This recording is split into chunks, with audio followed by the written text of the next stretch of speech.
Hello, welcome to this week's Investment Trends, where we discuss the latest news in the stock market and the economy. So for this week on Wednesday, the Federal Reserve sent shockwaves through the market when they announced that they are going to cut interest rates by 25 basis points, which was the good news. However, they announced that they are going to start to slow the pace in which they are cutting interest rates heading into next year. They said that in 2025, they may only cut interest rates twice throughout the year, as opposed to in September, they announced the possibility of 4 interest rate cuts in 2025. This was not well received by the stock market, as we saw all 3 major indexes down. As of Friday morning, the Dow was down for the week about 3.4%. It had also hit a 10-day losing streak. And we also saw the NASDAQ and the S&P 500 also down around 3% heading into Friday morning. Also on Wednesday, we saw the 10-year Treasury Yield hit 4.5%. So many people are believing with that risk-free rate of return, it was a bad signal for stocks. Many people looking to sell their stocks before the end of the year. So we did see a bit of a sell-off heading into this week. However, Friday morning, we did get a little bit of good news with the inflation report.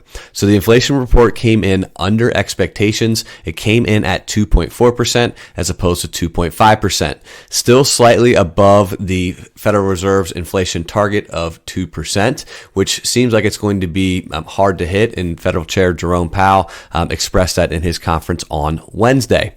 Also in the news, which was affecting the stock market on Friday morning, was the government spending bill. So the government spending bill was shot down in Congress, and that was on Thursday night. So heading into Friday, we saw the stock futures dropped based on that news. However, there is optimism that something can get passed on Friday, which would prevent a government shutdown. Also, in other areas of the news, stocks that we saw rise pretty steadily post-election, Nvidia and Tesla had a pretty bad week this week. We also saw the Bitcoin rally start to cool off. So Bitcoin Friday morning was down around 8% into that $93,000 range, as opposed to a high where it got up to about $106,000 per Bitcoin.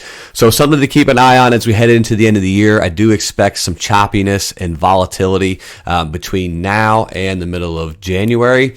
So if you're looking to potentially sell some losses, now would be the time to do that. Harvest some of those losses, offset some of the gains that you've had throughout the year. Leave a comment below. That's all I've got for this week. Hope to talk to you soon.